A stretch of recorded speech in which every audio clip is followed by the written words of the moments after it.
jàpp li Sonko di wax keneen ku ko wax fanaani kaso li Sonko di def opposant bu ko def fanaani kaso ba loolu sax dafa muuraale mbalaanu kiiraayu ñi nekk autour de lui loolu benn daf may jaaxul surtout que ni Sonko violence politique bi dafa am lu ko créé dañoo génn dafa ñëw ci terrain technique. Sonko est celui qui a relevé le niveau du débat politique indi ko débat technique. APR ak parti au pouvoir Benno bi na ko doon la ci fekk si dañuy dugg ak yow ci bassesse dugg vie privée lit mbët avant boobu jéem a wut amamam baaxut ñu dugg ci vie privée créer le dossier Adji Sarr sës ko ci mur bi olof nee na muus sax boo ko toppee ba ci mur bi mu mujj la song mu song leen indi beneen xar-xaru kanam te damaa bëgg ñu xam benn affaire gis nga depuis mars 2021 Ousmane Sonko a 50% du pouvoir de ce pays entre ses mains parce que pouvoir ñaar kese la pouvoir populaire ak pouvoir institutionnel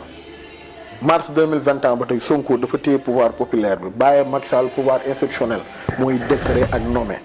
pouvoir populaire boobu moo may Sonko légitimité wu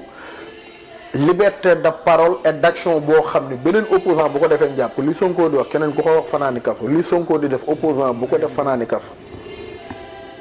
ba loolu sax dafa muuraale mbalaanu kiiraayu ñi nekk autour de lui loolu benn la gis nga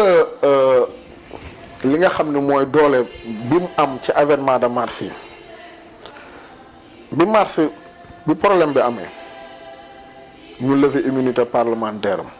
askanu Sénégal dañ ko jox immunité populaire bu ëpp doole immunité parlementaire boobu test la woon ci Sonko maanaam jouru góobam la woon li Saalum bi ne ku bëgg a góob da ngay nangoo ji lëm ji ci li précédé moom la góob ci événement mars yi moom sax xamul woon ni toll na foofu sénégalais yi mu am beneen taxawaay gu moom taxawaay boobu tey man je me dis que ni gagné na rapport de force bi face à l'état ndax moom rek a mus a toog nekk ci loxo appareil judiciaire bi ci principal opposant yi fi jaar dem ba toll ci romb 2/3 lii tax ñu def la mandat de dépôt nga génnaat ku fa mus a jaar dem nga 100 mètres section de recherche doyen des juges mandat de dépôt ñi fi jaar ñëpp Karim Wade Khalifa moom rek a fa dem ñu obligé di ko yónnee ay nit di def médiation pour ñaan ko njëkk jàmm dellu si c'est pas une première foofu tam danaa ci ñëw parce que Sonko war na communiquer ci ni koy waaw Sonko war na communiquer ci ñiy dem di ko ñaan te du ñu fësal ni bañ ñaanee état bañ na moom bañ ko ñaanee nangu na foofu danaa ci ñëw après mu génn ci foofu bi mu génnee foofu gagné na rapport de force bi amatul lu muy prouver li am mars 2021 rek doy na gagné na rapport de force bi digganteem ak état rapport de force boobu li ko jox mooy pouvoir populaire bi mu téye ci loxoom pouvoir populaire boobu Sonko soxlatul bataille de force bataille d'opinion la soxla gagné ndax pouvoir populaire boobu dafa soxla mu rester intact pour mu jox ko pouvoir institutionnel mooy 2024 nan la koy gagné bataille d'opinion li ñuy jaay nit ñi ni c'est un homme violent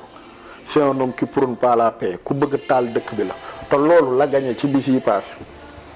keroog dañu isolé këram mu yeewu bu kon yow leer na la ni Sonko mënoon na xëccanteeg policiers yi dañ koy jàpp booy génn taal dëkk bi doom la ñuy def dëkk bi mais il n'a pas préféré ça cela lan la préféré négocier utiliser tribune bi ñu ko may mu wane ni du nit ku violent au contraire bafoué nañ ay droit am ndax liñ ko def noonu du président moo koy décider du préfet juge mooy délibéré ordonnance pour nga tëj nit këram du génn mu wan àdduna bi na leen kii di wax ne man maa respecté wul institution man duma démocrate moom c'est un dictateur il respecte même pas mes droits loolu jàll bis bii di ñëwaat mooy marche keroog bi ñu annulé mënoon na ko tenir leer na leen bu wootee booyi danañ génn mu xool ni moom boo yi muy woo ñuy génn ñoo samp seeni cantine seeni tente di jaay xar di wut dara ci tabaski bi nit ñi wax nañ la ne la dem nañ ñaan le ministre de l'intérieur mu ne leen loi nangam moom ñu ñëw ñaan ko mu flexible ba tey ci bataille d'opinion bi mi ngi leen wan ni duma kin leen bëgg jaay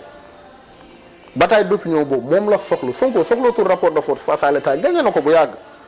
te gendarmerie GIGN jël yóbbu section de recherche jël jàlle doyen des juges nga génne ko avant nga xëy génne yónnee ko ay nit ñu dem waxtaan ak moom Sonko li muy wax opposant bu ko wax dem fanaani kaso lu guddi gi même doo fanaan sa kër kon soxlatul rapport de force bataille d'opinion la soxla pour gagner te mi ngi koy gagner loolu benn la beneen bi mooy man dama jàpp ni li xew keroog du reculade stratégie la boo xëccee ba élastique ba tàng ba nga xam day dagg des fois da ngay bàyyi dina la permettre nga xam sa adversaire wax na ko fan la toll ci niveau de répression fan la toll moom ci flexibilité ndax kuy bàyyi la wala ku dul bàyyi te est-ce que ñoom ñu mënee bataille bi def rapport de force bi dëkk bi déstabiliser wu élection du am est-ce que ñoom seen avantage ak ñoom waa Yewwi élection bañ a am ci dëkk bi ça profite à qui loolu tam lu jar a laaj la parce que man dama bokk ci ñu gëm ni le pouvoir en place bëggul élection yi am mois de juillet bii ndox mi di wàcc mënd bi feeñ seen manquement yëpp na jéy ci kanamu nit ñi man góomu ko te bennoo appareil bi taxawu yëg nañ problème yu bëri yu am seen biir diggante Mimi Touré ak yenn tête de liste yi yëg nañ ko bennoo amul appareil bu solide bu mun a conquérir suffrage sénégalais yi nii bëgguñu élection am donc ils font tout pour élection bañ am donc man li ma jàpp daal mooy stratégie la mais du reculade. D'accord.